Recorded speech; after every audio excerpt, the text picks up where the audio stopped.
A single choice can shatter the illusion of a perfect life, scattering hope like shards of glass. This is the story of how one woman's world broke, and how she found the strength to rebuild from the wreckage. Alina Brooks had always found beauty in simplicity. She grew up in a modest Chicago neighborhood where laughter echoed from open kitchen windows, and weekends were spent at crowded family dinners. Her parents worked long hours, her father in a mechanic's shop, her mother at a bakery, but their love was steady, grounding Alina in a world that valued honesty and hard work over glamour and greed. From a young age, she dreamed beyond the narrow streets she knew.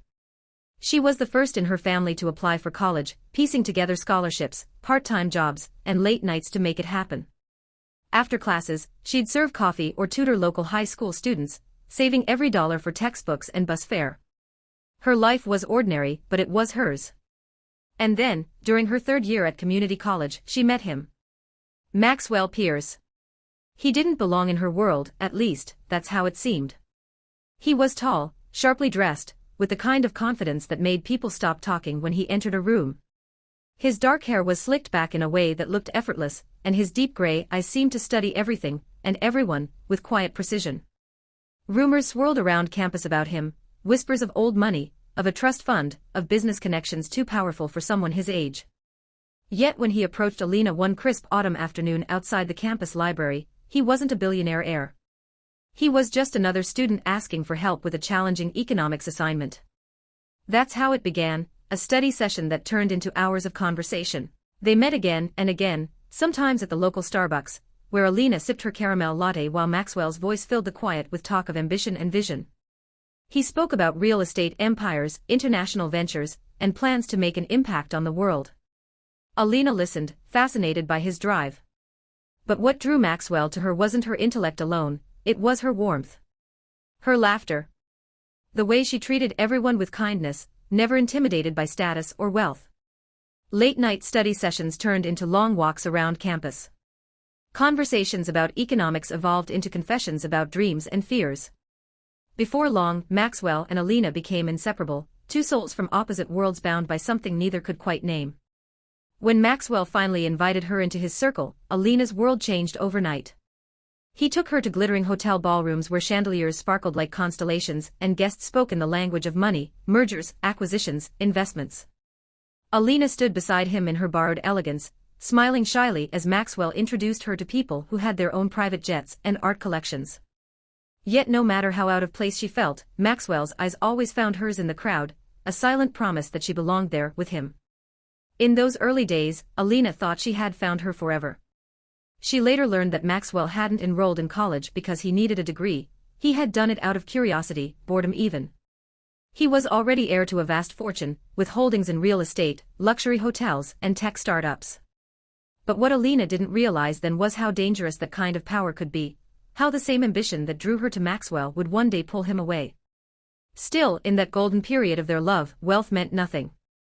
When they were alone, it was just them, laughing, dreaming, daring to imagine a life built together. He spoiled her with designer dresses and impromptu weekend trips, but it wasn't the gifts that touched her, it was the way he looked at her, as if she were the only thing in his glittering world that truly mattered. He admired her compassion, her humility, her refusal to be dazzled by privilege. She grounded him. And for a while, that balance made them unstoppable. But fate has a way of testing even the strongest foundations. Beneath the surface of their fairy tale, subtle cracks began to form, whispers of Maxwell's growing impatience with simplicity, of his hunger for power and recognition. Alina sensed it, though she tried to ignore the signs. She believed love could steady him, that sincerity could survive in a world built on wealth and appearances. She didn't know it then, but the day would come when she would stand in a glittering hall, watching the men she loved pledge forever, not to her, but to another woman, while carrying his child. A betrayal so deep it would silence the part of her that once believed in miracles. But this story isn't just about heartbreak. It's about survival, about the strength it takes to rebuild a life shattered by the one you trusted most. It's about how love, no matter how broken, can be reshaped by time, forgiveness, and the courage to begin again. Stay with me because Alina Brooks' journey is only just beginning. Despite the shimmering world Maxwell had shown her, Alina found herself most at peace in the quiet corners of her own life. In the soft glow of her apartment's tiny kitchen, Maxwell would roll up his sleeves and help her chop vegetables for her grandmother's old stew recipe, laughing when the spices made him sneeze. There were no designer suits here, no champagne glasses or high society masks, only the two of them, barefoot, sharing laughter over simmering pots. In those moments, Maxwell wasn't a billionaire's heir. He was just a man, hers. Over time, Alina's guard began to fade. She stopped worrying about their differences, stopped counting how many worlds apart they were. Maxwell's wealth no longer intimidated her, his ambition no longer frightened her. Beneath the layers of privilege and polish, she saw a man who wanted something real, someone who made him feel human again. And in her warmth, her simplicity, he found that grounding he didn't know he needed. One golden summer evening, as the city of Chicago glittered beneath the fading sun, Maxwell took Alina to a rooftop restaurant overlooking Lake Michigan. The air was warm and alive with the hum of music and laughter. Strings of fairy lights shimmered like stars caught in glass, and a gentle breeze carried the scent of roses and champagne. When the dessert plates were cleared, Maxwell stood up, his hands trembling ever so slightly. He dropped to one knee, the skyline glinting behind him like 1,000 blessings. "Alina Brooks," he said softly, his voice thick with emotion, "you are my anchor in a world that never stops spinning. I don't want another day to pass without knowing you'll be mine for life." From a small velvet box, he revealed a Tiffany & Company diamond ring, elegant, timeless, and gleaming beneath the candlelight. Tears blurred Alina's vision as she nodded, whispering a breathless yes. Laughter and applause erupted around them. For that single, perfect moment, the differences in their worlds melted away. Every fear, every doubt, was replaced by the dizzying rush of love that felt fated, eternal. Their engagement swept through both families like a celebration of two worlds colliding. Alina's parents were overwhelmed by the luxury Maxwell represented, yet they welcomed him with genuine warmth. They saw the way he looked at their daughter, protective, proud, utterly devoted, and that was enough. Maxwell's mother, Caroline Pierce, was another story. A woman carved from old money and high society, she had perfected the art of polite disapproval. At first, she regarded Alina as an intrusion, a kind-hearted outsider with no pedigree, no notable name. But when she witnessed how deeply her son adored this simple, earnest woman, even Caroline's guarded heart began to soften. And so, wedding plans began. Maxwell's family envisioned an opulent ceremony, something worthy of the Pierce legacy. Alina, ever grounded, dreamed of intimacy and meaning. After weeks of negotiation, they found a middle ground, a garden estate just outside Chicago, where crystal chandeliers would dangle from a grand white tent beneath ancient oak trees. It would be elegant, yet personal, a bridge between luxury and love. As the date drew nearer, Alina's heart brimmed with anticipation. She imagined the aisle lined with fresh blooms, the string quartet playing softly as she walked toward Maxwell, his eyes locked on hers. It was a vision she carried with her everywhere, radiant and untouchable, like the ending of a fairy tale she had never dared to believe could be hers. But as the days passed, a quiet unease began to creep in. Maxwell was changing. He was still loving, still present in fleeting, stolen moments, but his mind seemed somewhere else. His phone calls grew longer, his dinners shorter. Some nights he'd cancel plans, apologizing between rushed breaths about last-minute deals and critical meetings for a new business venture he was launching. Alina tried to dismiss the growing worry in her chest. He was under pressure, she told herself, building an empire and planning a wedding would exhaust anyone. Everything would settle once they were married. She believed that with all her heart. Until one morning, 2 months before the wedding, something shifted. Alina woke to a wave of dizziness that sent her stumbling toward the bathroom sink. Her reflection looked pale, her stomach fluttering with nausea. She smiled faintly, brushing it off as nerves, perhaps the stress of wedding preparations. But the feeling didn't fade. Days passed and the nausea persisted. One afternoon, as she stood in line at a local pharmacy, her heart pounded so loudly she could barely hear the cashier's voice. She bought a pregnancy test, her hands trembling as she clutched the small box. Back in her apartment, she closed the bathroom door and leaned against it, her breath shallow, her mind spinning with what this could mean. She followed the instructions with shaking hands and waited, each second stretching into eternity. When the result finally appeared, she stared at it in stunned silence. Positive.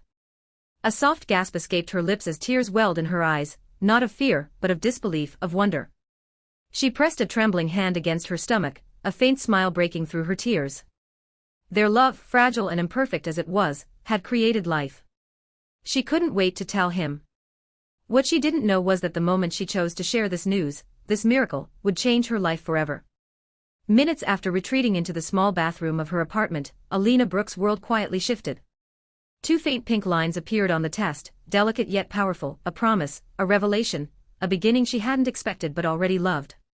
She sat in stunned silence, staring at the small piece of plastic that now carried the weight of her future. Pregnant. 1,000 thoughts collided inside her: wonder, fear, disbelief, joy. Her hands trembled as she imagined Maxwell's reaction. Would he smile that boyish, disarming smile and lift her in his arms? Or would his ambition, the ever-consuming pursuit that fueled his every breath, falter under the weight of something so real, so unpredictable? She pressed a palm against her still flat stomach, whispering softly to the life she had just discovered. "You're our miracle," she breathed, her voice shaking. That night, Alina decided to tell him. She spent hours preparing, cooking the kind of meal she knew he loved most. Rosemary chicken, roasted vegetables, and his favorite lemon tart for dessert. She set the table in her tiny kitchen, the glow of candlelight flickering against the walls. For a moment, everything felt perfect, fragile but perfect. When Maxwell finally arrived, his expression was tight with exhaustion, his phone pressed to his ear as he paced the entryway. She could hear fragments of his conversation, phrases like "the board's decision" and "closing the deal before quarter end." For a second, Alina almost lost her nerve. But when he hung up and turned to her, the strain in his eyes softened. "I'm sorry I'm late," he murmured, brushing a kiss against her forehead. She smiled through her nerves. "It's okay. I wanted tonight to be special." As they sat down, Alina reached across the table, taking his hand. "There's something I need to tell you." Her voice trembled as she spoke the words that would forever alter both their lives. "Maxwell, we're going to have a baby." For a heartbeat, silence filled the room. Then Maxwell's eyes widened, all tension vanishing as a bright, almost boyish smile spread across his face. He stood, pulling her into his arms, holding her as though the world might disappear. "Alina," he whispered, his voice thick with emotion, "you've just made me the happiest man alive." In that moment, she believed him.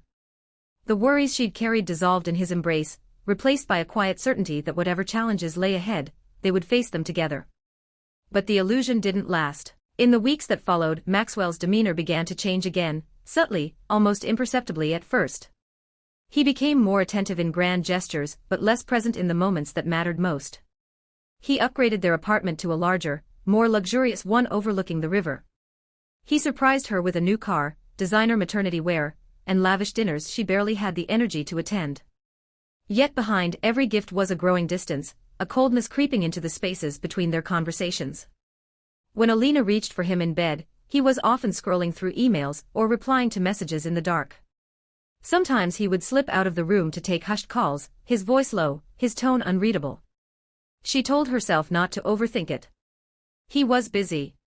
He was building a future for their family. That's what she wanted to believe. But unease began to coil in her chest, tightening with every passing day.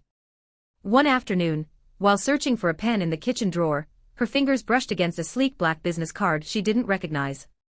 Veronica Hall. The name was embossed in gold. On the back, a note was scrawled in elegant handwriting, restaurant names, times, and the faint curve of an initial.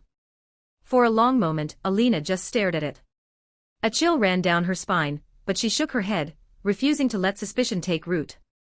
Veronica could be anyone, a new associate, a consultant, maybe someone connected to Maxwell's latest investment. There was no reason to assume the worst. And yet, something about the handwriting felt too intimate. That night, when Maxwell came home late again, she almost asked. But when he leaned down to kiss her belly and whispered, "How are my girls tonight?" her fear crumbled into guilt. She couldn't doubt him. Not now. Not when the baby's tiny heartbeat echoed inside her during every checkup, a rhythm of hope that kept her moving forward. Still, the cracks deepened. He missed their first ultrasound appointment, calling minutes before with a rushed apology about an emergency meeting. The nursery they had planned together, once a joyful project filled with sketches and paint swatches, sat half-finished, boxes unopened. Alina spent her evenings alone, her hands resting protectively over the gentle swell of her stomach, imagining the life that was coming, and the man who seemed to be slipping further away with each passing day. She told herself it was just stress. That love sometimes looked different when burdened by responsibility. That every couple faced turbulence before the wedding. After all, their big day was only a few weeks away. Invitations had already been sent to Chicago's elite, business magnates, socialites, and the close family who had watched their love story bloom. Her dress fittings were nearly complete, the ivory silk gown waiting in its box like a promise of forever.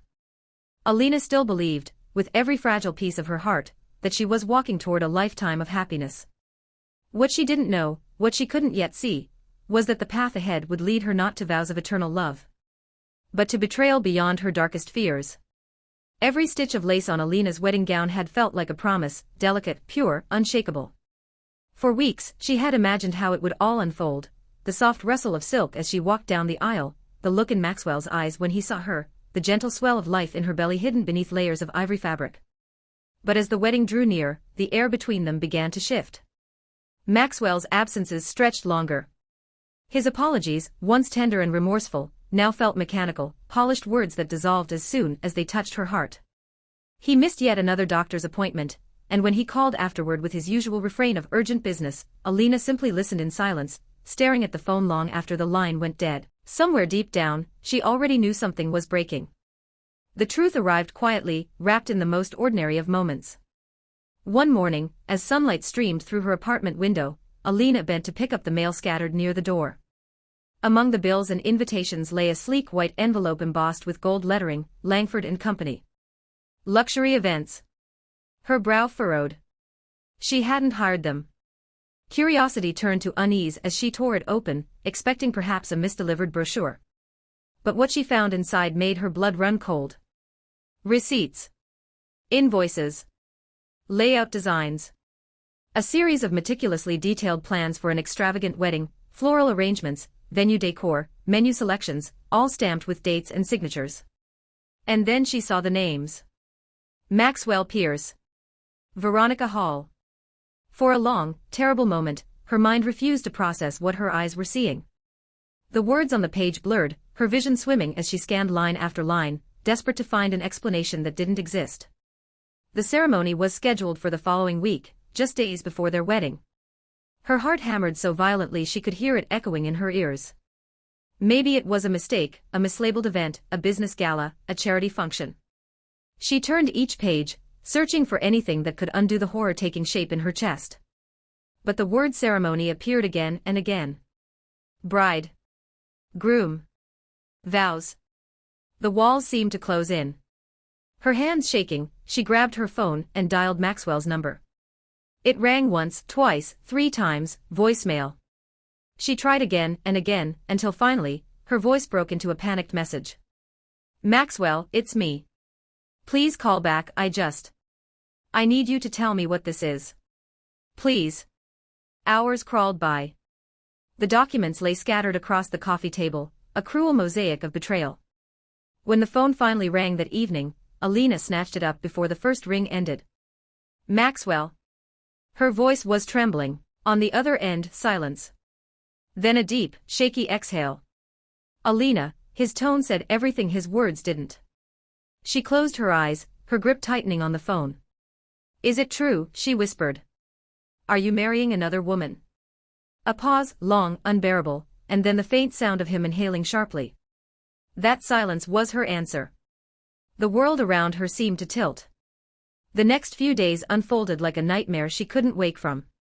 Through fragments of conversation, half-truths, and desperate late-night calls, Maxwell confessed the unthinkable. He had entered into a partnership, an arrangement, with Veronica Hall. Veronica, the woman whose name had haunted Alina's thoughts for weeks, was not just a colleague. She was the heiress to one of the most influential families in the country, a family that could open doors even Maxwell's billions couldn't reach.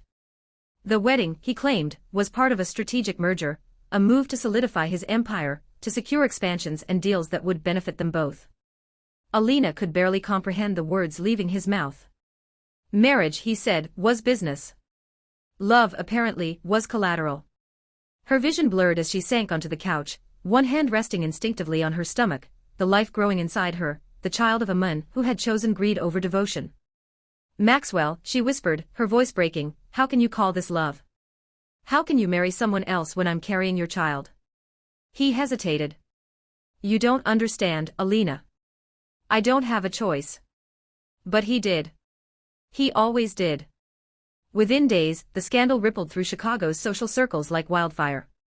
Whispered conversations stopped when she entered a room. Pitying glances followed her through grocery store aisles. Old friends reached out with messages of sympathy, but there were no words to heal what had been done. Her parents were devastated. Her mother's voice quivered over the phone, urging her to come home. Leave that city, sweetheart. Leave all of this behind. You don't deserve to live through his shame. But Alina wasn't ready to leave. Not yet. She stood before the window of her apartment one night, watching the city lights blur through her tears, one hand resting protectively over her belly. She had dreamed of a future built on trust, on love. Now all that remained was silence and the echo of a promise broken beyond repair. The man she loved was marrying another woman. And she, carrying his child, would have to find the strength to survive it. The days blurred into one another, heavy with disbelief and exhaustion. Alina moved through her apartment like a ghost, haunted by memories that had once felt so full of promise. The wedding date she had so carefully planned, the one that had once symbolized the beginning of forever, now loomed like a cruel parody. Every calendar reminder, every flower sample left on the counter, mocked her. It was supposed to be their day. Now, it was nothing but a painful reminder of everything she had lost. One sleepless night, as rain tapped softly against her window, Alina made a decision that felt both reckless and necessary. She would go. She would attend his wedding, Maxwell's wedding to Veronica Hall. It wasn't about revenge or spectacle. It was about facing the truth, tearing the last thread of denial that kept her bound to a man who had already moved on. If she could witness it with her own eyes, she thought, maybe, just maybe, she could finally let go. The morning of the ceremony arrived bathed in a merciless kind of sunlight. The sky was a clear, cruel blue, as if mocking her grief. The venue, a lavish resort nestled on the outskirts of Chicago, stood like something out of a magazine spread. Winding marble paths, cascading fountains, and gardens bursting with white roses. A place designed for fairy tales, not heartbreak. Guests began to arrive in sleek cars, stepping out in shimmering gowns and tailored suits. Laughter floated through the air, soft and careless. Alina lingered near the back of the crowd, dressed in a simple, muted gown that hid the gentle swell of her belly. Her hair was pinned low, her face bare. She had come not as the abandoned bride, but as a silent witness to the death of her own story. Inside the ballroom, the world glittered. Crystal chandeliers threw dappled light across the polished floor. White petals lined the aisle, and the faint hum of a harp drifted through the space, delicate, deliberate, almost cruel in its beauty. The scent of roses hung heavy, mingling with the salt of Alina's restrained tears. Then she saw him. Maxwell stood at the altar, a vision of poise and control in his black tuxedo. His expression was calm, almost serene, as though this day was nothing more than another strategic move in the empire he had built. And beside him, Veronica Hall, the woman whose name had appeared on those receipts and envelopes, the woman who now stood radiant in a gown of shimmering silk. Her beauty was cold and precise, every detail a reflection of wealth and power. Together they looked perfect. The kind of couple magazines worshipped. Alina's fingers tightened around the small clutch in her hands. Beneath her palm, her unborn child stirred, a tiny, fragile life still tethered to the man at the altar. A tremor ran through her, but she held her ground, forcing herself to breathe, to see, to remember. When the officiant began to speak, time seemed to slow. Each vow, each promise of forever, struck her like a blow. She could hear her own heartbeat pounding in her ears as Maxwell repeated words of love and devotion to another woman, words he had once whispered to her under the glow of candlelight. Her vision blurred. Tears gathered but did not fall, trapped by sheer will. Around her the guests smiled, applauded, celebrated, unaware of the trembling woman standing at the back of the room, watching her future unravel in real time. When the ceremony ended and the room erupted in applause, Alina turned away. Her body shook but her face remained composed. The final nail had been driven into the coffin of her illusions. The story she had written for her life had ended here, in a ballroom filled with roses, under chandeliers that sparkled like shattered glass. Outside, the sunlight burned bright against her skin, but she no longer felt its warmth. As she walked away from the resort, her hand instinctively rested over her stomach. There beneath her trembling fingers, was the only piece of her future that still mattered, the child that was hers and hers alone. And for the first time in weeks, a fragile spark of resolve flickered within her. She would survive this. She would rise from it. Even if it broke her first. In a daze, Alina stood frozen, watching as Maxwell leaned forward to seal his vows with a kiss. The soft applause that followed felt deafening, the sound ricocheting through her skull like shattering glass. A swell of triumphant music rose, violins and laughter twisting into something almost cruel. Strangers cheered, glasses clinked, and flashes from cameras lit up the ballroom like fireworks. Each burst of light felt like a stab, illuminating the men she had loved, now smiling for a future that no longer included her. Alina could almost taste the bitterness on her tongue, metallic and sharp. Her lungs constricted as she forced herself to turn away. She slipped out through the grand doors before the reception began, her vision blurring as tears spilled unchecked down her cheeks. Outside, the air was cool and cruelly clear. The laughter inside carried faintly through the night, mixing with the soft hum of celebration that she would never be part of. Her body trembled, her heartbeat uneven. She was utterly alone, a woman abandoned, carrying the child of a man who now wore another woman's ring. In that moment, something inside her quietly broke. The world she had built, the dream of a family, a home, a shared future, disintegrated like dust between her fingers. And when the sun rose the next morning, it illuminated a new, merciless truth: nothing would ever be the same again. Days turned into weeks, each one heavier than the last. Maxwell didn't come. He didn't call. When his name did appear, it was through cold, formal messages from his legal team, neatly typed words offering a financial settlement in exchange for her silence. Alina read them with trembling hands, disbelief hardening into quiet fury. How easily he had erased her, their love, their promises, even their unborn child, reduced now to paperwork and signatures. The world she had once moved through so gracefully now felt alien. She couldn't stand the whispers, the pitying looks, the hollow sympathy from people who didn't understand the weight of her loss. So one morning, she packed her belongings, the faint smell of baby lotion still lingering on an unopened crib blanket, and left the apartment she had once shared with Maxwell. Her parents' small house just outside Chicago became her refuge. When they opened the door, her mother's eyes filled with tears, her father's arms pulled her close without a word. In that embrace, Alina finally allowed herself to sob, deep, ragged cries that seemed to drain months of silent suffering. Her mother transformed the spare bedroom into a small sanctuary. Soft blankets lined the bed. A space was cleared for a crib. The scent of freshly washed linen filled the air. In those tender gestures, a folded towel, a warm meal, a gentle touch on her shoulder, Alina found fragments of comfort she thought she'd lost forever. But the nights remained long. Sleep rarely came. She would lie awake, her hand resting on her belly, feeling the soft, fluttering kicks within. The tiny movements were both a comfort and a haunting reminder. What kind of future could she promise this child, when their father had already chosen another life? Some nights, anger surged hot and wild through her veins, a fury at Maxwell's cowardice, his deceit, his ability to move on as if she had never existed. Other nights, the anger dissolved into quiet grief, tears soaking her pillow as she mourned the life she had dreamed of but would never live.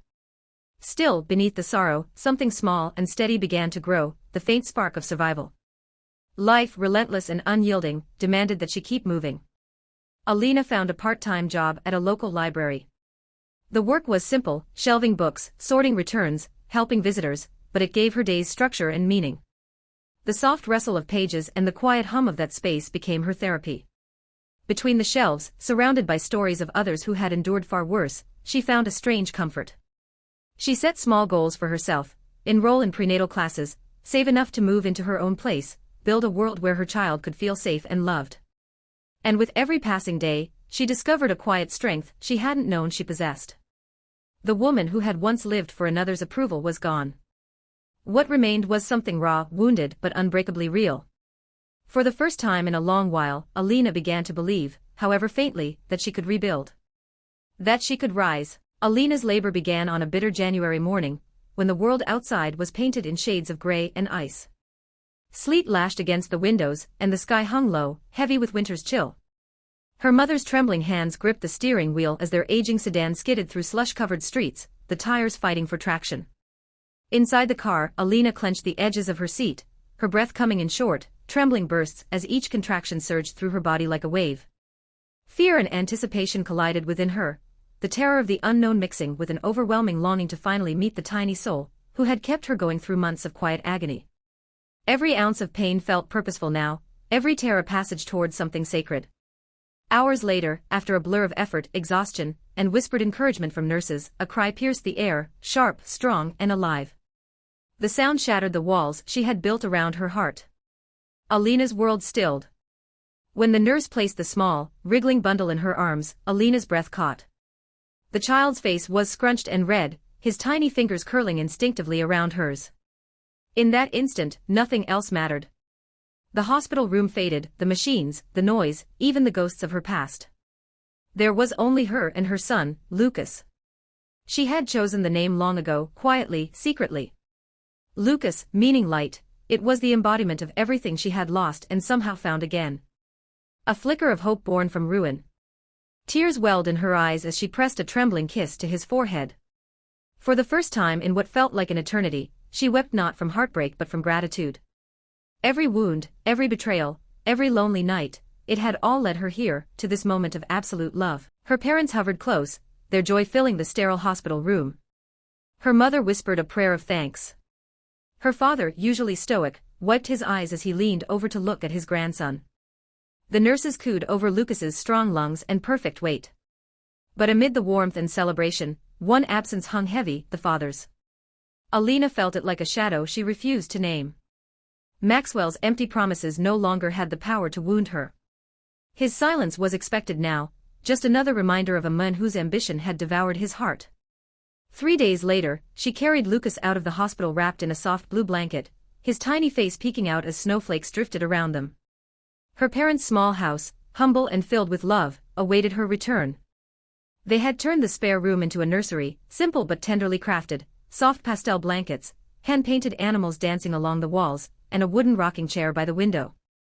At night, Alina would sit there for hours, cradling Lucas as he fed, the rhythm of the chair syncing with her steady heartbeat. Sometimes, she'd hum softly, songs from her own childhood, fragments of comfort stitched with love and exhaustion.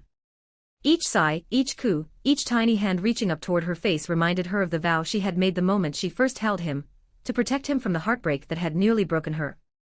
In the stillness of those early mornings, as dawn spilled pale light across the curtains, Alina would whisper promises to her sleeping son. That he would grow up free of lies. That she would build a life defined not by loss but by strength. Months passed and slowly, the rhythm of motherhood took hold. She woke before sunrise to feed Lucas, his sleepy murmurs greeting her in the dim light. When he napped, she prepared bottles, folded tiny clothes, or caught moments of rest in between. She kept her job at the local library, grateful for the stability it offered. Her parents took turns watching Lucas while she worked. The modest pay barely covered expenses, but each paycheck felt like a victory, a small, honest triumph earned through her own resilience. Gone were the marble floors, the designer clothes, the empty luxury that once surrounded Maxwell's world. Alina's days were simple, grounded in purpose and love. Her life now was a quiet tapestry, woven from small acts of courage and responsibility, one thread for every sacrifice, one stitch for every moment she chose to keep going instead of giving up. And when she rocked Lucas to sleep each night, his tiny chest rising and falling against her, Alina realized something profound, that sometimes, the greatest kind of love isn't found in grand gestures or perfect promises. It's born in survival. In choosing to begin again. Alina rarely heard from Maxwell in the months that followed Lucas's birth. His absence was as deliberate as it was complete, a silence that felt heavier than words ever could. Once, a bouquet of white lilies arrived at her parents' doorstep, tied with a silver ribbon, and accompanied by a short note scrawled in his unmistakable handwriting. "Congratulations, Maxwell." The flowers were beautiful, fragrant, almost painfully perfect. Alina placed them in a vase on the kitchen table, but every time she passed by, their brilliance mocked her. Those petals, soft and alive, seemed to echo the emptiness behind the gesture, a hollow attempt at redemption from a man who had traded love for ambition. Within days, the flowers wilted. She left them that way, letting them dry and crumble as a quiet metaphor for everything their relationship had become. That money could have lightened her load, covered the rent, bought better formula, maybe even eased her parents' financial strain. But Alina's pride, sharpened by betrayal, wouldn't let her accept it. She refused to be a secret, and she refused to let her son be treated like a liability. With one decisive text, she declined the offer, then deleted the thread from her phone. Some nights, lying in bed after Lucas had fallen asleep, her thoughts drifted unwillingly back to Maxwell. She would remember fragments, the warmth of his laugh, the way his hand once fit around hers, the tenderness that had seemed so real. It hurt to admit that not all of it had been a lie. Once there had been love, pure, unguarded, hopeful love. But love, she had learned, could collapse under the weight of greed and ego. Over time, the ache dulled. In its place, a quiet strength began to grow, something solid, something hers. The heartbreak that had once broken her now became her forge. Each day spent raising Lucas alone, each challenge met without help, built her into a woman she never knew she could become. If Maxwell Pierce wanted to remain a ghost, so be it. She no longer needed his shadow haunting her light. She had a son to raise, and her own dignity to protect, even if it meant standing on nothing but courage and determination. It was a crisp autumn afternoon, almost a year after Lucas's birth, when the past came knocking again, this time not in flowers or legal offers but in whispers. Alina was at the library, reshelving a stack of hardcovers, when she overheard two patrons talking quietly near the reading area. "Did you hear about Maxwell Pierce?" one murmured. "His company's in serious trouble. Something about a bad merger and lawsuits." "And that wife of his, Veronica Hall," the other whispered back. "Apparently, she's trying to cut her losses. People say their marriage was more of a contract than anything else." Alina froze, her hand lingering on a spine labeled "The Art of Redemption." Her pulse quickened despite herself. When the women drifted away, she stood for a long moment, her heart thudding against her ribs. Later, when the library emptied and quiet settled like dust, she sat at one of the public computers. Her fingers hovered over the keyboard before she finally typed his name, Maxwell Pierce, Chicago News. The search results flooded in. Headlines detailed a string of lawsuits, investor withdrawals, and business scandals. Some articles painted Maxwell as reckless, others as a man undone by betrayal from within his own company. Then came the tabloid pages, glossy and merciless, speculating about his faltering marriage to Veronica Hall. Words like arranged, rocky, and estranged flashed across the screen. For a long moment, Alina just stared. The man who had once seemed untouchable, who had stood in his tuxedo under a canopy of roses, promising forever to another woman, was now unraveling before the public eye. A storm of emotions churned inside her. There was a sharp, undeniable flicker of satisfaction, the kind that felt like justice finally catching up to arrogance. But tangled with it was something gentler, sadder. She remembered the boy she had met years ago, the dreamer who once stayed up all night with her, talking about ambition and purpose over coffee. Somewhere along the way, that boy had vanished beneath the weight of his own greed. That evening, Alina walked home under a slate-colored sky, her thoughts heavy but calm. When she stepped through the door, Lucas was babbling happily in his playpen, his small hands reaching for her. She knelt down, kissed his forehead and smiled, a soft, weary smile that carried both relief and resolve. Whatever was happening in Maxwell's world, it was no longer hers to fix. Her peace had been hard-earned, built from the ruins he'd left behind. And she intended to keep it. But later that night, as she rocked Lucas to sleep, a flicker of unease whispered through her chest. What if Maxwell's empire truly collapsed? What if the man who had vanished so completely decided to return, not out of love, but desperation? She dismissed the thought with a shake of her head, humming softly until Lucas's eyes fluttered closed. Yet deep down, a small, cautious part of her knew the truth. The past had a way of finding you when you least expected it. Weeks later, as autumn gave way to winter's chill, Alina was leaving the library one evening. The parking lot was quiet, the sun dipping low behind gray clouds. She adjusted her scarf, balancing her tote bag on one shoulder. Then she saw him. Leaning casually against a sleek black car parked near the curb, tall, familiar, and heartbreakingly out of place, was Maxwell Pierce. As Alina stepped out of the library, the chill of early evening bit into her skin. She pulled her coat tighter, her thoughts already on Lucas and the warmth of home. But then, she froze. There, leaning against a sleek black car, stood Maxwell Pierce. For a heartbeat, she couldn't move. The man before her looked both familiar and foreign. His tailored coat and polished shoes still screamed wealth, but something about him was diminished.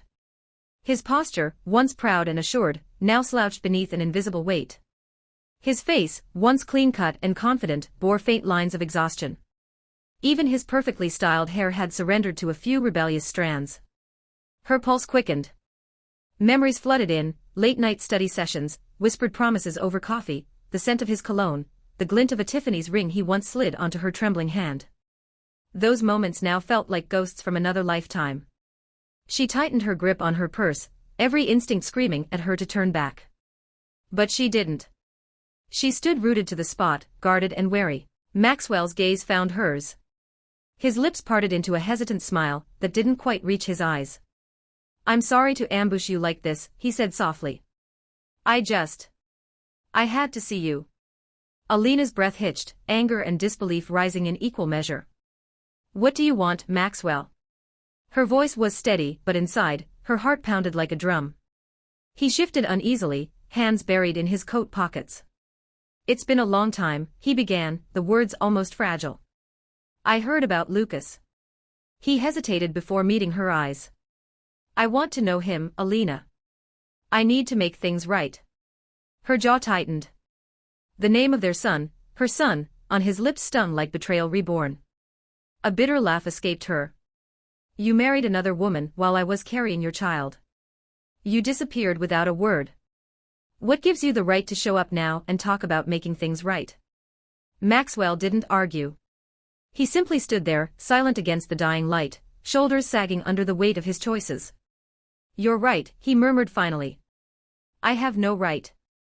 But I'm here, and I'm willing to do whatever it takes to fix what I've broken." The sincerity, or perhaps desperation, in his voice unsettled her. Alina blinked away, the sting in her eyes, torn between fury and something far more complicated. There was a time when those words might have undone her completely. But now, after everything, she couldn't afford to be naive. That night, sleep eluded her. Maxwell's face haunted her, his words echoing in her mind. "I want to know him." Did he mean it? Was it guilt speaking or something genuine? For over a year, she had built her life from the rubble he left behind, brick by brick, choice by choice. She had learned to find joy in Lucas's laughter, peace in the quiet rhythm of ordinary days. And now, with one unexpected encounter, the emotional walls she had worked so hard to construct began to tremble. In the days that followed, she ignored his calls and unread messages. She busied herself with Lucas, morning walks, bedtime stories, the endless cycle of love and exhaustion that filled her world. At the park, she watched him toddle through the grass, chasing butterflies with unsteady legs, his laughter ringing like music through the air. Her friends had plenty to say, some urging forgiveness, others warning her not to let him back in. Alina listened, but her heart remained undecided, caught in the uneasy space between anger and compassion. Because no matter how much she tried to convince herself otherwise, a question lingered like a whisper she couldn't silence. If Maxwell truly wanted to make amends, could she ever let him close enough to try? Some of Alina's friends advised caution, warning her not to let Maxwell's sudden return unravel the fragile peace she had fought so hard to build. Others, softer in their counsel, reasoned that perhaps he had changed, that Lucas, innocent and unknowing, at least deserved the chance to meet his father. For days, Alina wrestled with the decision, turning it over in her mind like a jagged stone. In the end, it wasn't forgiveness that drove her to agree, it was clarity. Lucas would someday ask about his father, and she wanted to be able to look him in the eyes and say she had done the right thing, however painful. So she arranged a meeting. A modest cafe on the edge of town, quiet, neutral, detached from the ghosts of their past. Maxwell arrived early. She spotted him through the window, sitting at a corner table, fingers nervously tapping the rim of his coffee cup. When she stepped inside, his eyes lifted instantly, and for a brief second, the air between them felt charged with 1,000 unspoken words. The conversation began awkwardly, as if neither knew quite how to bridge the chasm time had carved. Alina's arms remained folded across her chest, her tone measured and cool. Maxwell, to his credit, didn't hide behind charm or excuses this time. Instead, he confessed, raw and unfiltered. He spoke of how his marriage to Veronica had been little more than a calculated move, a merger of convenience that had since imploded spectacularly. He admitted that his company was collapsing under legal pressure, that the investors who once praised him now fled like vultures from a sinking ship. And through all of it, he said, the thought of Lucas haunted him, the son he had never held, the life he had so easily abandoned. His voice trembled at times, the arrogance long stripped away. "I've lost almost everything," he said quietly. "But I can't lose this chance, not with him." Alina listened, her heart a battlefield of conflicting emotions. The pain was still there, sharp and unrelenting, but beneath it, she heard something that might have been remorse. Or maybe just regret. She couldn't tell the difference anymore. "I don't hate you, Maxwell," she said finally, her voice low but firm. "But trust isn't something you can buy back with apologies. If you want a place in Lucas's life, you'll have to prove it, slowly and honestly." He nodded, understanding more than she expected. And just like that, the real test began.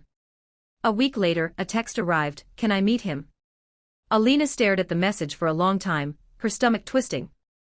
After a sleepless night of deliberation, she agreed, under her parents' roof, where boundaries and safety were certain. The day of the visit, tension clung to the house like humidity before a storm. Her mother busied herself in the kitchen, pretending not to listen. Her father stood stiffly by the mantel, arms crossed like a silent sentry. Then the doorbell rang. Maxwell stepped inside, holding a small plush dinosaur, bright green with a crooked stitched smile. His eyes darted nervously around the room until they landed on Lucas, who stood clutching a toy truck, wide-eyed and curious. For a moment, neither moved. Then, with a hesitant breath, Maxwell crouched down. "Hey, buddy," he said softly. "I brought you something." Lucas approached cautiously, his little hands reaching for the toy. When Maxwell pressed the dinosaur's belly and let out a mock roar, Lucas burst into a delighted laugh. The sound filled the room, pure, innocent, disarming. From her spot near the doorway, Alina's throat tightened. She hadn't known what to expect: resentment, fear, rejection, but not this. Children, she realized, live entirely in the moment. They don't carry the bitterness adults do, they simply respond to kindness as it comes. Maxwell stayed just under an hour. They built towers from wooden blocks, flipped through picture books, and chased rolling marbles across the carpet. Every so often, Alina caught flickers of emotion crossing Maxwell's face: guilt, wonder, maybe even awe. When it was time to go, he lingered by the doorway, the plush dinosaur still clutched in Lucas's small hands. His voice was hushed when he turned to her. "Thank you," he said. "I know I don't deserve this chance, but I'm grateful you gave it." Alina only nodded, her expression unreadable. The moment he stepped out into the cold, she finally exhaled, her shoulders trembling as tears welled in her eyes. Maybe this was a beginning. Or maybe it was the prelude to another heartbreak. That night, after Lucas was asleep, Alina sat by his crib, the faint glow of the nightlight softening the shadows. Memories crept in: Maxwell's laughter, the ring, the promises, the wedding that had shattered her world. She pressed a hand to her chest, steadying her breath. He was visiting more often now, Saturdays, sometimes Sundays. Always bringing small things: a coloring set, a storybook, a smile that tried to rebuild bridges long burned. And while part of her wanted to believe people could change, another part whispered that some mistakes leave marks that never truly fade. Still, when she watched Lucas giggle in his father's arms, she couldn't deny the quiet hope flickering in her chest. That maybe, just maybe, this time would be different. Maxwell seemed earnest in his attempts to rebuild a relationship with his son. Each visit carried a quiet sincerity that Alina couldn't quite ignore, though he still moved cautiously under the watchful eyes of her parents. Her father, stoic as ever, maintained a polite but frosty distance, while her mother remained civil, though every look she gave Maxwell spoke volumes of the pain he'd caused their daughter. Despite the tension, small moments of normalcy began to flicker into their lives. Maxwell occasionally asked about Alina's work at the library, her plans, or whether she'd considered going back to school. She responded curtly, never unkind, but always restrained, careful not to give him more of herself than she was ready to. Trust, she reminded herself, wasn't something easily revived. One Saturday morning, Maxwell suggested taking Lucas to the Children's Museum downtown. Alina hesitated. The thought of letting Maxwell take her son anywhere alone twisted her insides with unease. After an agonizing pause, she agreed, on one condition. She would come too. The museum buzzed with life, bright murals, laughter echoing through the air, and the hum of little feet racing across polished floors. Lucas darted from one exhibit to another, his small hand tucked securely in Maxwell's. Together they pressed buttons that lit up dinosaur bones and played with magnetic building tiles that shimmered in soft colors. From a few steps away, Alina watched, her heart caught between tenderness and caution. For a fleeting moment, she could almost imagine what might have been, a family intact, untouched by betrayal or ambition. Maxwell laughing beside her, Lucas squealing with delight, their hands brushing as they guided him through the exhibits. But then her gaze caught the faint glint of silver on Maxwell's hand, his wedding band, the remnant of his doomed marriage to Veronica Hall. Its presence felt like a cruel punctuation mark at the end of a fragile illusion. Reality, as always, refused to be softened by sentiment. As if summoned by that thought, Veronica Hall returned to the headlines. The news broke like wildfire: she had filed for divorce. The tabloids reveled in the scandal, painting lurid portraits of financial impropriety and emotional manipulation. Veronica, once portrayed as the picture of sophistication, now emerged as a scorned wife seeking vengeance. Her legal team was reportedly demanding a staggering settlement, and rumors swirled that she intended to dismantle what was left of Maxwell's empire brick by brick. When Alina first saw the articles, her stomach tightened. She read them with a detached sort of dread, not because she pitied Maxwell, but because she knew chaos in his world had a way of bleeding into hers. A few days later, Maxwell arrived for his scheduled visit looking worn and frayed.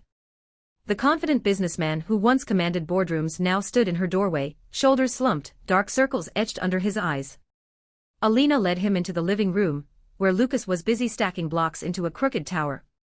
The soft clatter of falling wood filled the silence until Maxwell spoke. "She's threatening to destroy everything," he said, voice low and strained. "Veronica wants half of what's left, and if I don't agree, she'll go public with information that could ruin me. She's even brought up you and Lucas in her filings, twisting things to make it look scandalous." Alina froze, her pulse quickening. The very idea of being dragged into his unraveling world made her chest tighten with unease.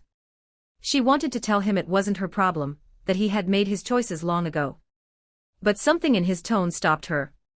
Beneath the exhaustion and fear, she recognized a man haunted by regret, perhaps even guilt. Still, she couldn't let sympathy blur her boundaries. "Lucas and I are not bargaining chips in your war with her," she said sharply, her voice firm but measured. "If you want to be in his life, then keep us out of this. Whatever happens between you and Veronica, it ends at our door." Maxwell nodded, his expression softening with something that looked painfully close to gratitude. "I swear," he said quietly. "I'm doing everything I can to protect both of you."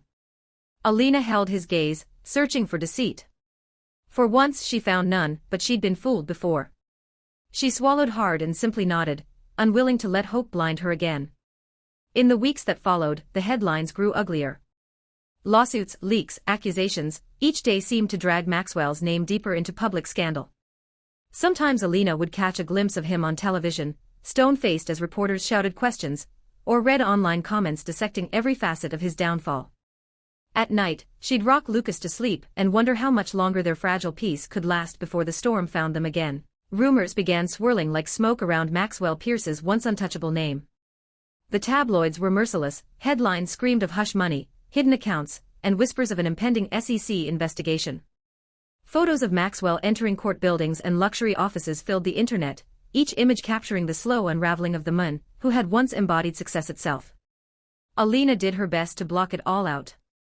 Her world was smaller now, measured not by scandals or wealth, but by the tender rhythm of morning walks with Lucas, by laughter during storytime, and the soft glow of evening baths followed by lullabies. She avoided the news, silenced notifications, and focused on the simple, steady life she had built. Yet every time Maxwell visited, she could see the cracks deepening in his composure.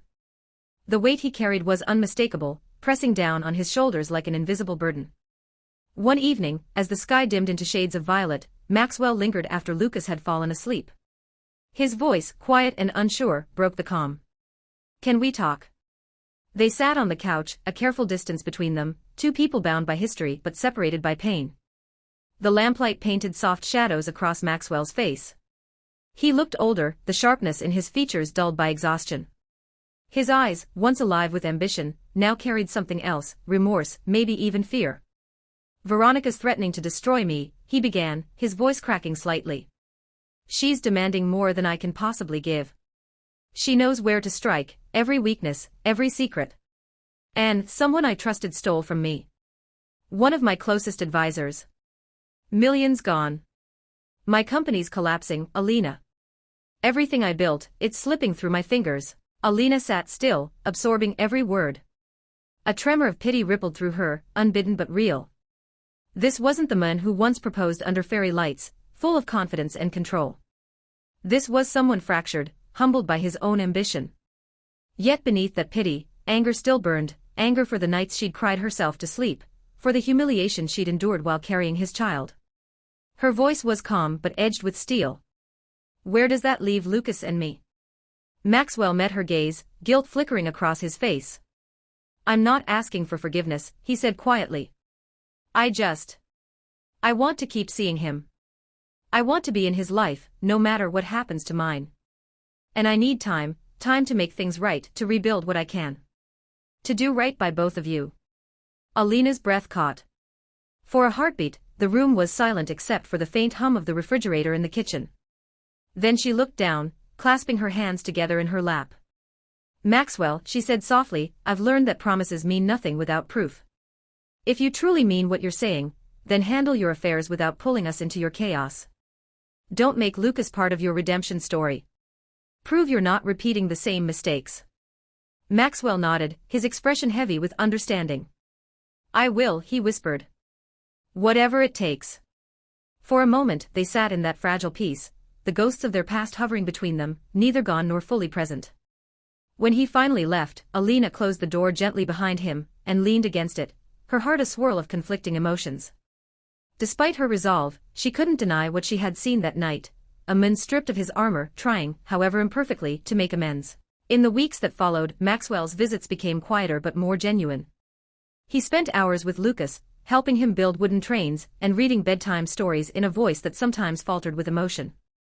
Alina watched from a distance, cautious yet undeniably moved. For the first time, she sensed that Maxwell wasn't trying to impress or compensate, he was simply trying to be present. And though the world outside buzzed with scandal and ruin, inside that small home, something unexpected began to take root, a fragile, tentative peace. The following weekend, Maxwell joined Alina and Lucas for a trip to the zoo. The sun hung bright above them, filtering through the trees in golden patches as children's laughter echoed across the walkways. Lucas squealed with joy as Maxwell lifted him high onto his shoulders, pointing toward the giraffes lazily chewing leaves. From a few steps behind, Alina watched quietly. There was something disarmingly human about the sight, Maxwell's crisp shirt now rumpled, his hair tousled as Lucas tugged playfully at it. The sound of their laughter drifted back to her, stirring something deep inside. He didn't look like the suave, distant businessman she once loved and lost. He looked like a father, flawed, trying, and painfully real.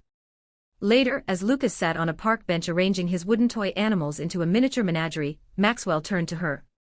The easy smile faded from his face, replaced by a rare sincerity. I realize, he began softly, I never asked how you managed after I left. His voice cracked slightly. I never wanted you to suffer, but I know you did. Alina's chest tightened. The question, simple as it was, unearthed emotions she'd buried deep.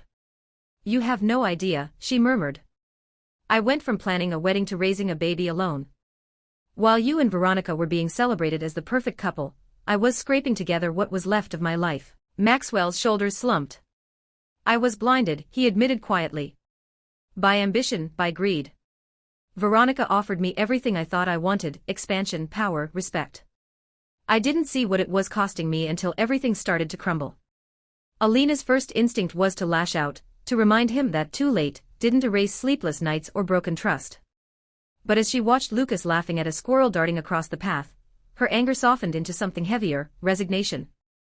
There are some things you can't take back, she said finally. But maybe you can learn from them. They sat in silence, the air thick with unspoken truths.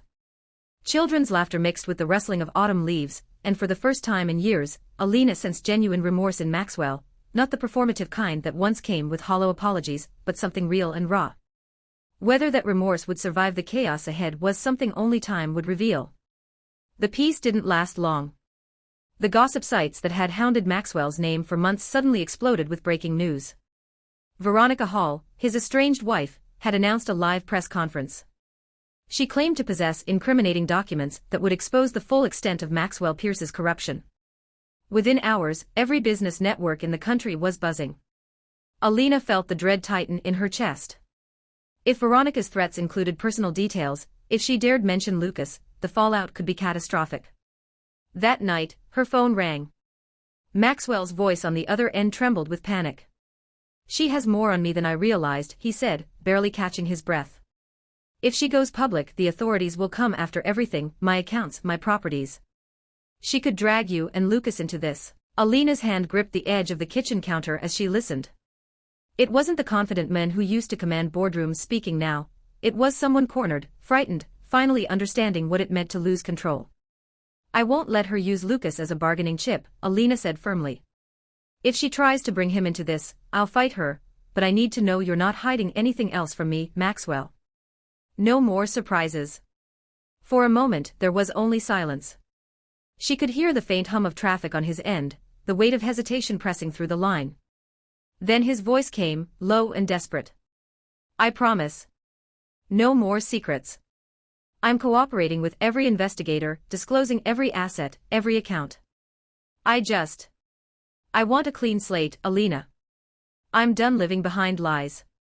Alina closed her eyes, unsure whether to believe him, but for the first time in years, his words didn't sound like manipulation.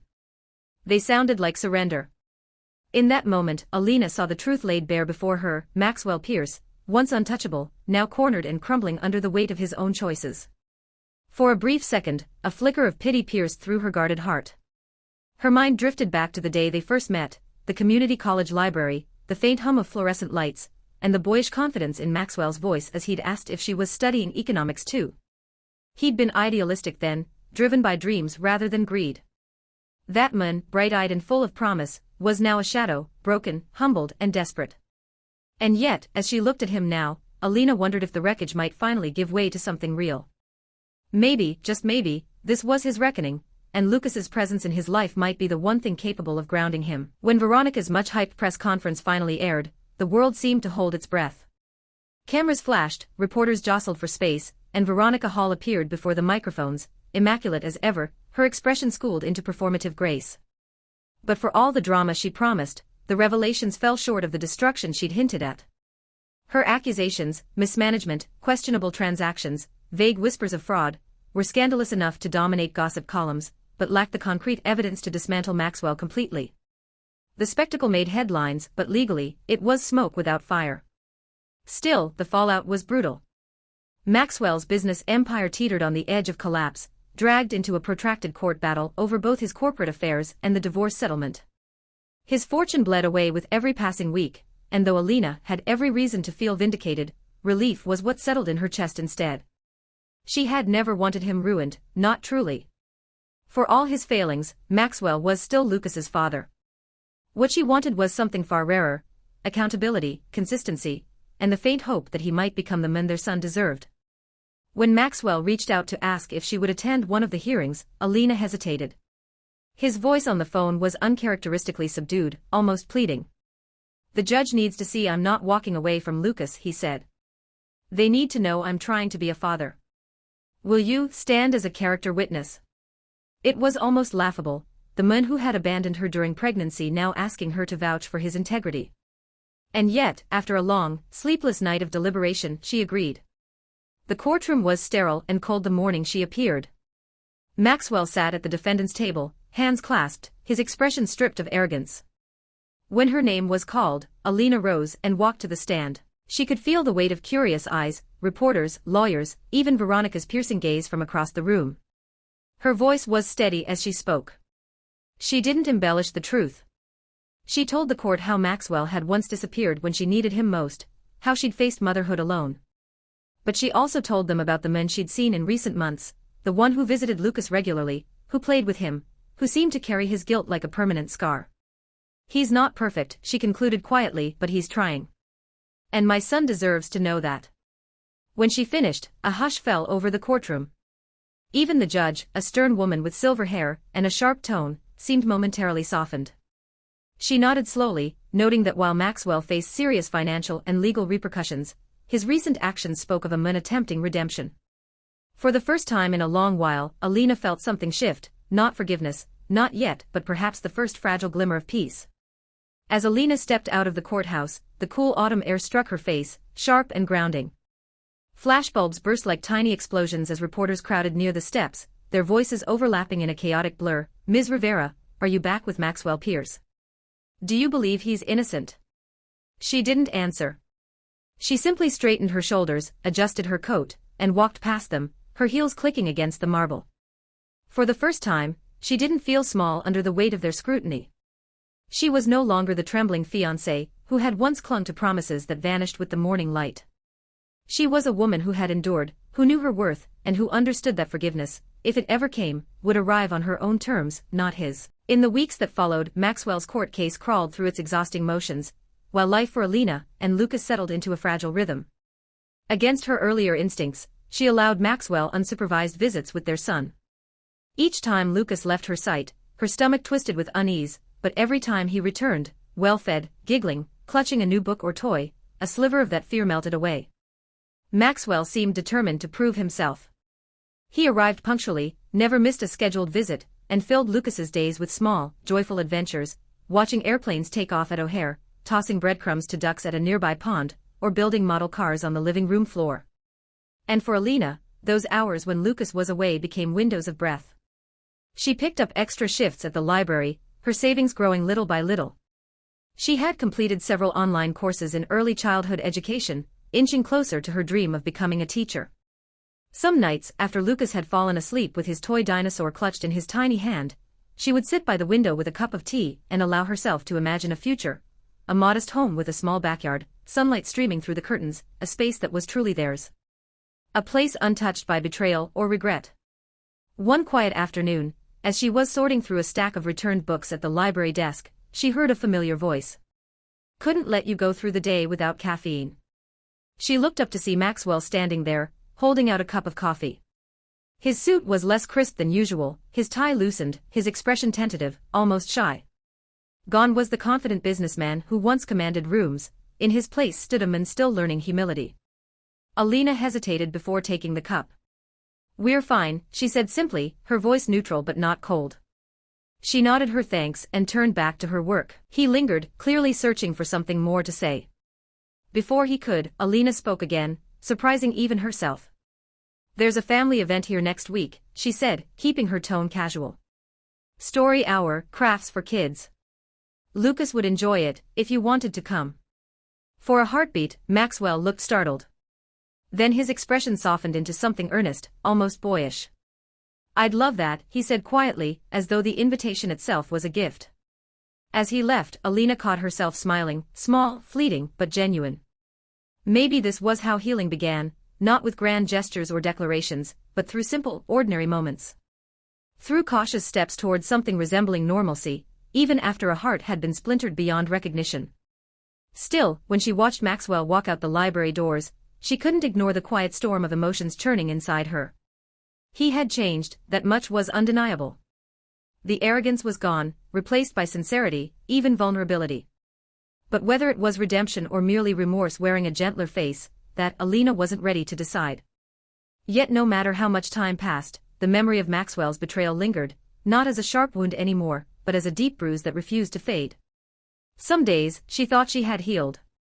Other days, the pain flared unexpectedly, a quiet ache beneath the surface of her composure. Could she ever truly forgive him? Or was the fragile reconciliation between them merely for Lucas's sake, a bridge built out of necessity, not trust? The question gnawed at her, and one evening she found herself voicing it to Mia, her closest friend since college. They sat on the small back porch of Mia's apartment, the city humming softly in the distance, mugs of chamomile tea warming their hands. "I don't even know what I feel anymore," Alina confessed, her voice low. "When I see Maxwell with Lucas, he looks so different. Softer. But then I remember what he did, and it's like I'm right back there again, standing in that church, watching him marry someone else." Mia listened quietly, her expression a mixture of empathy and pragmatism. "You don't owe him forgiveness," she said gently. "And you don't have to rush any decision. People can change, but that doesn't mean you're required to forget. Heart wounds take time, Alina, especially ones like yours. You're allowed to protect your peace while still giving Lucas what he deserves." Her friend's words lingered in her mind days later, when she met Maxwell and Lucas at the park. The late spring sunlight shimmered through the trees, casting everything in soft, golden hues. Lucas's laughter echoed as he chased after squirrels, his small sneakers kicking up tufts of grass. Maxwell stood a few feet away, his sleeves rolled up, his focus entirely on their son. The sight, father and child playing with unrestrained joy, struck something deep within Alina. For a fleeting moment, she imagined what could have been, a life untouched by betrayal, a marriage rooted in love rather than ambition, afternoons like this as ordinary chapters of their shared story. When she glanced toward Maxwell, she caught him looking at her. His eyes held something she hadn't seen in years, remorse. Not the performative kind, but the quiet, weary sorrow of a man truly reckoning with what he'd lost. There were no words exchanged, but in that silent moment an apology passed between them, one that words could never fully convey. Alina quickly tore her gaze away, her heart tightening. It was dangerous to indulge in the what-ifs. Illusions had nearly destroyed her once, she couldn't afford to fall into their comfort again. Still, the world around her seemed to shift in subtle ways. Maxwell was changing, yes, but the shadow of his past refused to stay buried. The ongoing legal war with Veronica had evolved into something far darker. News broke of federal investigations into Maxwell's company, whispers of embezzlement, hidden accounts, and questionable partnerships that threatened to undo whatever fragile progress he had made. When the subpoena arrived at her doorstep, summoning her as a witness, again, Alina's stomach twisted. She had hoped this chapter of chaos was behind her, yet here it was, clawing its way back into her life. While rummaging through an old storage box one evening, searching for documents that might be relevant, she stumbled upon something unexpected, a worn leather-bound journal. Her handwriting filled its pages. The journal she had kept during her pregnancy. Alina sat cross-legged on the floor, flipping through the fragile pages. The words transported her back in time, lonely nights filled with anxiety, the tiny moments of hope when she first felt Lucas's kicks, the ultrasound she attended alone. And then, halfway through, she stopped on a tear-stained entry written the day she received Maxwell and Veronica's wedding invitation, an elegant, gold-embossed reminder of her own heartbreak. Reading her younger self's words felt like reopening a sealed wound. The rawness of it all, the desperation, the disbelief, the quiet acceptance, washed over her in waves. She pressed the diary against her chest, trembling as years of suppressed emotion resurfaced. Could she ever truly move past this? Or would that betrayal always tint the way she saw him, the way she loved, the way she trusted? When she finally closed the journal, her tears had dried, replaced by a calm clarity. She realized this was no longer just about Maxwell, it was about her. About reclaiming the fragments of herself she had lost along the way. Forgiveness, if it came, wouldn't be for him. It would be for her own freedom. Because moving on didn't always mean reopening the door. Sometimes it simply meant choosing peace, and finally walking away from the wreckage without looking back. The next time Maxwell visited, Alina could no longer contain the storm that had been building inside her. The tension between forgiveness and resentment had become unbearable, a constant undercurrent in every polite smile, every carefully measured word. That evening, after Lucas had fallen asleep, she invited Maxwell onto the porch. The night air was cool, and a string of fairy lights glowed softly along the railing, casting their faces in a gentle amber haze. Crickets hummed somewhere in the distance. "I want to show you something," Alina said quietly, holding the worn leather-bound diary in her hands. She flipped it open to a page already creased and faded by time, an entry dated the week of his wedding. Her voice trembled as she began to read. She spoke of her disbelief, of the suffocating pain that had left her gasping for air, of how she had curled on the floor, crying until her body gave out. Her words were jagged, raw, pulled straight from the depths of a wound she had spent years trying to forget.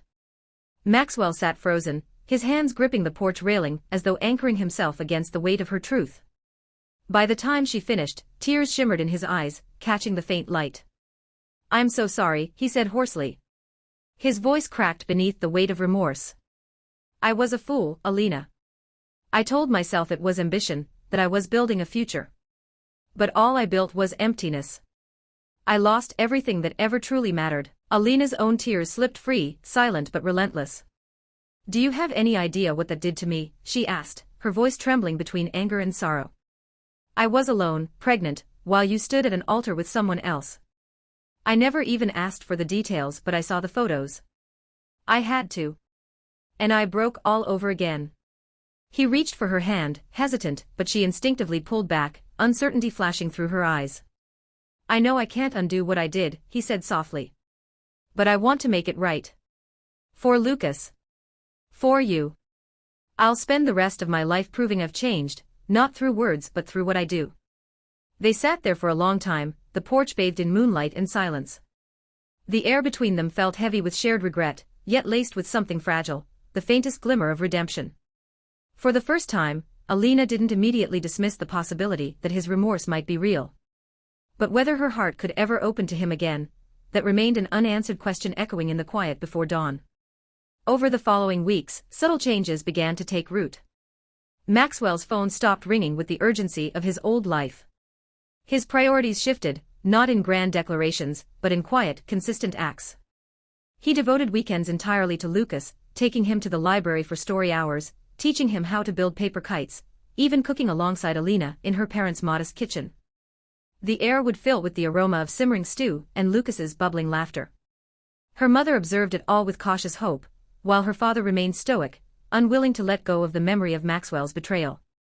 "Time will tell," he would say whenever the topic came up, his tone neither forgiving nor condemning. Meanwhile, Maxwell's court battles continued to unfold. He faced every hearing head-on, no lawyers covering for him, no evasive statements. He turned over ledgers, named associates, and cooperated fully with investigators. The media had branded him the fallen visionary, the once celebrated entrepreneur brought down by his own ambition. But behind the sensational headlines, Alina saw a man trying to rebuild from ashes, haunted by his past yet determined to atone. There were nights when he showed up looking exhausted, the lines around his eyes deepened by sleeplessness. Yet the moment Lucas ran to him shouting, "Daddy," his entire face transformed, lit by genuine, unguarded joy. One evening, after Lucas was asleep, Alina found Maxwell sitting alone in the living room. In his hands was an old photo, the two of them in their college days, sitting on the campus lawn, laughing with carefree abandon. He looked up, eyes heavy with memory. "We used to dream so big," he said softly. "Remember? We wanted to travel, start projects that actually meant something, make a difference. Somewhere along the way, I lost sight of it all." Alina sat across from him, her expression thoughtful. "We both did," she admitted. "We believed love could conquer anything. But life, it tested that belief." She paused, then added gently, "We can't go back, Max. But maybe, if we're careful, we can move forward differently." He nodded, understanding the gravity behind her words. Her voice wasn't an invitation to rekindle old flames, it was an opening towards something new, something built not on illusion, but on truth and patience. And as summer unfurled its warmth across the city, Alina found herself feeling something she hadn't felt in a long time, not romantic hope, but peace. It was fragile, yes, but it was hers. Alina watched as Maxwell bonded with Lucas with a kind of effortless tenderness that once would have seemed impossible. The laughter that echoed through her backyard sounded different now, softer, genuine, unforced. Father and son spent their days discovering small joys together, laughing over silly cartoons on lazy mornings, tasting new foods at bustling neighborhood fairs, and tending to a tiny herb garden they had planted in the corner of Alina's yard. Lucas took his role as gardener very seriously, even if most of the water ended up splashed across his shirt and shoes. Maxwell would crouch beside him, patiently guiding his small hands, showing him how to press the soil gently around the roots. From the porch, Alina's parents often watched these moments unfold in quiet contemplation.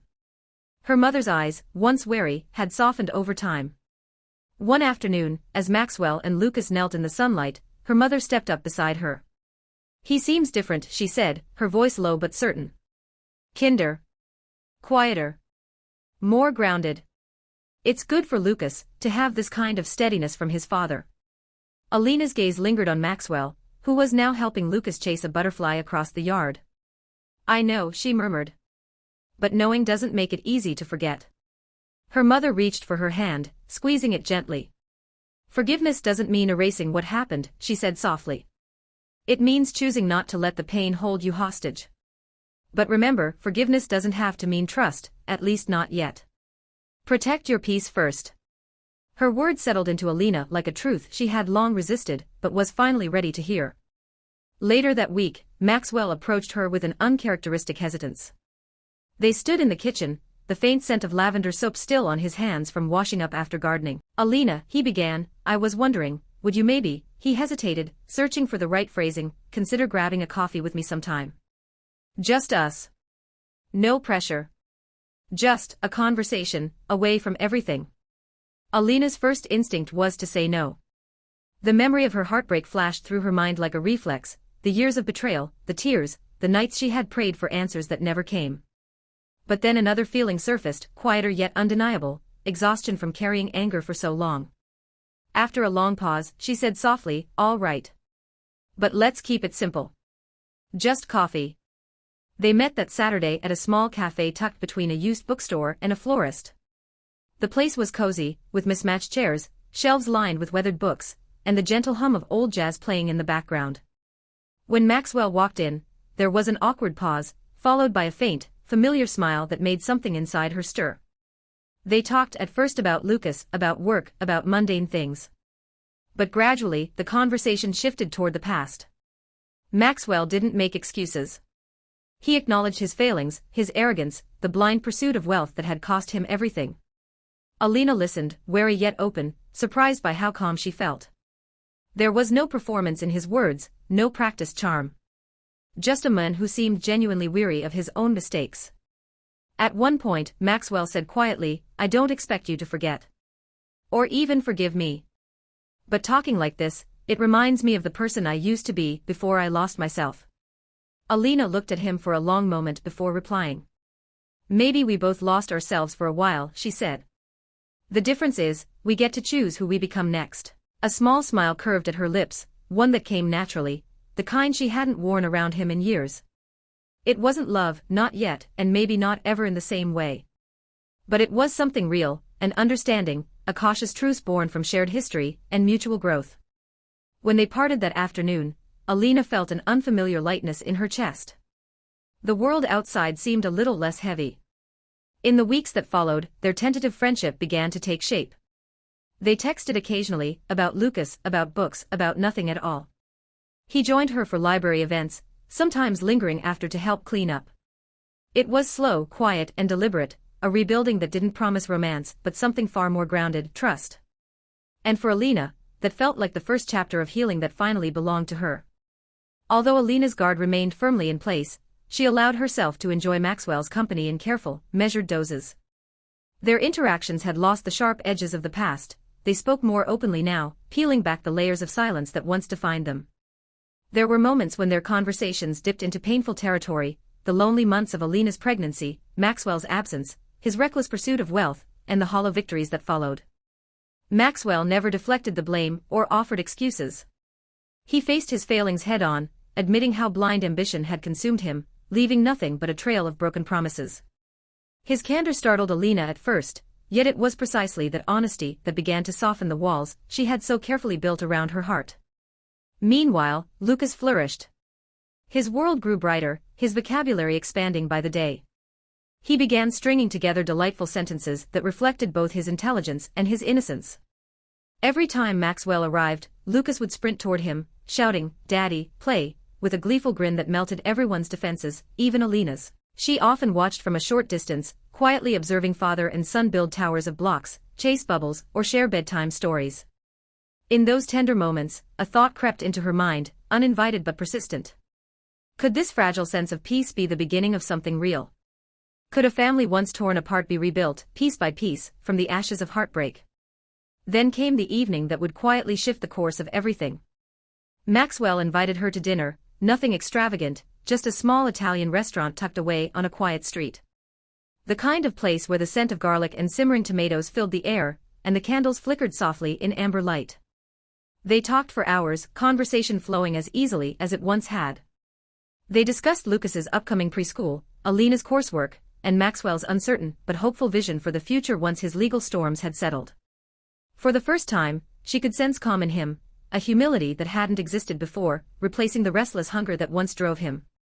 When the plates were cleared and the conversation lulled, Maxwell set down his fork and drew in a shaky breath. He reached across the table, his hand trembling slightly as it brushed against hers. "I know I don't deserve it," he said quietly, his voice weighted with sincerity, "but I want to try again. I want us to be a family. Not just for Lucas but because I still love you." Alina's heart clenched painfully.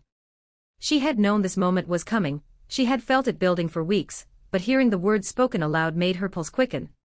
Memories surged like ghosts through her mind, the betrayal, the loneliness, the countless nights she cried herself to sleep. The wounds were old but not forgotten. She drew a deep breath and met his gaze. "I need time," she whispered. "And I need proof that things will really be different. I can't survive another heartbreak like that." Maxwell's eyes glistened under the dim light. "Then I'll wait," he said softly. "As long as it takes. I'll spend every day proving that you can trust me again." And for once, Alina believed he meant it. Time, as it turned out, became their greatest test and their quiet ally. Over the following months, Maxwell's world transformed once more. His divorce from Veronica was finalized, costly but necessary. She walked away with a substantial settlement, but failed in her attempt to ruin him completely. His empire, once a sprawling monument to excess, was reshaped into something far humbler and more meaningful, a smaller, ethically grounded firm focused on sustainable investments and social impact projects. He was no longer the headline-making millionaire, or the man whose name was whispered in business circles. Instead, he was simply Maxwell, a man rebuilding, piece by piece, both his livelihood and his integrity. Alina noticed the difference. His priorities shifted. His phone no longer buzzed endlessly with empty deals or late-night calls. He showed up consistently, attentively. When small crises arose, he faced them with quiet determination. A delayed daycare payment, a broken heater in her parents' old car, problems he once would have dismissed or solved with a credit card, now became chances for him to show responsibility and sincerity. He didn't throw money at the issues, he offered effort. He showed up early, stayed late, and asked nothing in return. And somewhere in those small, steadfast gestures, the humble ones that required no grand declarations, Alina began to see the man she had once fallen in love with slowly re-emerge. Not the ambitious dreamer from their youth, nor the tycoon blinded by greed, but someone new, someone shaped by loss, grounded by love and tempered by regret. Her walls didn't fall all at once. They lowered slowly, inch by cautious inch. And though the future remained uncertain, for the first time in years, Alina allowed herself to believe that maybe, just maybe, this time, the story could end differently. Every quiet act of responsibility, every moment of patience, and each gentle kindness Maxwell showed toward her and Lucas slowly chipped away at the bitterness that had once taken root in Alina's heart. The man who once lived for prestige now found peace in smaller victories, fixing a leaky faucet at her parents' house, helping Lucas with alphabet puzzles, or showing up without fanfare but with unwavering reliability. It wasn't grand gestures that moved her now, but the quiet ones, the kind that spoke of genuine change. Then one evening, as they sat together watching Lucas build towers out of wooden blocks, Maxwell turned to her with hesitant resolve. "Would you consider couples counseling?" he asked softly. "I think, maybe we both deserve a chance to heal properly." Alina studied him for a long moment. The old version of Maxwell would have brushed past their pain, insisting they move forward without looking back. But this man, humbled, patient, and visibly remorseful, was different. After a pause, she nodded. "If we're really going to move forward, we need to face what's still between us." Their therapy sessions were raw and demanding. There were moments when anger resurfaced like an old wound, when tears blurred the lines between love and regret. Maxwell confronted the full depth of Alina's anguish, the loneliness, the betrayal, the nights she cried herself to sleep while carrying his child. And Alina, in turn, was forced to face the possibility that people could change, not through words but through action, persistence, and humility. Slowly, through those difficult conversations, something began to rebuild, not the naive, fairy tale love they once shared, but something steadier, wiser, more enduring. A love born not of illusion but of truth. Years passed, marked not by perfection but by progress.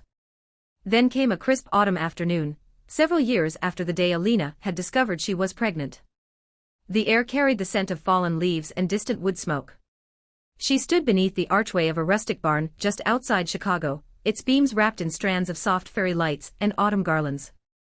Family and close friends gathered quietly, the atmosphere filled with a gentle warmth that spoke not of opulence but of peace hard-earned.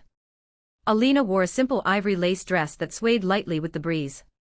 Her eyes glowed, not with naive excitement, but with a calm joy that had been tempered by struggle. Beside her, Lucas, now a bright-eyed little boy with an impish grin, clutched a small ring pillow, proud to be the ring-bearer. And across from her stood Maxwell. Gone was the man of tailored arrogance and restless ambition. In his place stood someone humbled by loss and strengthened by redemption. His suit was modest, but his eyes, steady and full of sincerity, spoke volumes. As they exchanged vows, there were no empty promises, no grand illusions. Each word they spoke was forged in truth and repentance, a declaration of love not despite the past, but because of it.